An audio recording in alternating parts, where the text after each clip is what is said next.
और इजराइल पर जबरदस्त रॉकेट अटैक को लेकर खबरें आ रही हैं। एक साथ कई रॉकेट अटैक हो रहे हैं और हमास ने बड़ा रॉकेट अटैक कर दिया है।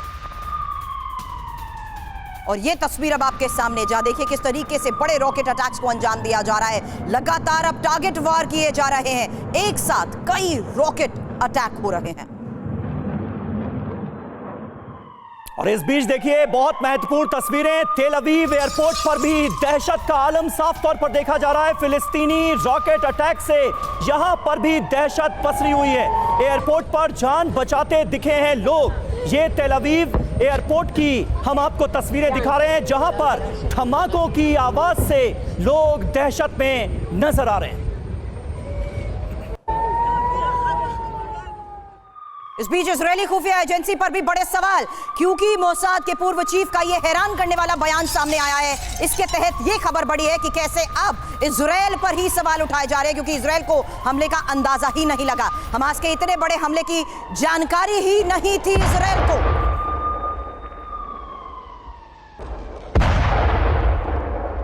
बिल्कुल, और ये अपने आप में बहुत अहम सवाल है। मोसाद जो है उसे कटघरे में खड़ा करने की कोशिश की जा रही है और मोसाद के पूर्व चीफ ही ये सवाल उठा रहे हैं। और ये सवाल अपने आप में लाजमी भी है, वाजिब भी है, जायज भी है कि आखिर मोसाद कर क्या रही थी। इतना बड़ा हमला, इस लेवल पर हमला होने जा रहा है। इजराइल में घुसकर हमास के लोग लड़ाके आने वाले हैं, मारने वाले हैं लोगों को। इतने बड़े पैमाने पर हमले को अंजाम दिया जाना, किसी को कोई भनक ही नहीं लगी। ये अपने आप में बड़ा सवाल तो है ही।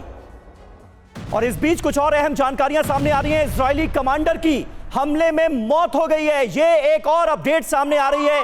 कर्नल जोनाथन स्टेनबर्ग की मौत की खबर इस वक्त सामने आ रही है। इजरायली फोर्स ने मौत की पुष्टि कर दी है। 42 साल के स्टेनबर्ग हमास के हमले के शिकार हो गए। ये देखिए उनकी तस्वीरें भी आपके सामने।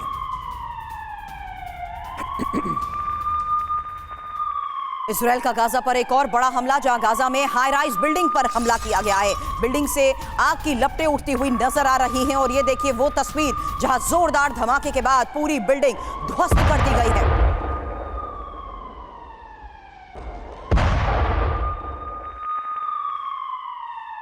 और अगली बड़ी खबर, इजरायली अटैक से गाजा में मची तबाही की तस्वीर। गाजा शहर को कितना नुकसान पहुंचा है अब हम आपको यह दिखा रहे हैं। कई बहुमंजिला इमारतें गाजा में खाक हो गई हैं। ये देखिए तबाही की जो तस्वीरें गाजा से सामने आ रही हैं, वो ये बता रही हैं कि किस कदर इजरायली हमलों से शहर तबाह हो रहा है। गाजा में केवल इमारतों का मलबा नजर आ रहा है। हमास के हमले के बाद से इजराइल के अटैक जारी हैं। डीके पांडे जी, किस तरह से आप देखेंगे इन तस्वीरों को और हमास को इन हमलों का क्या अंजाम भुगतना पड़ सकता है आने वाले वक्त में?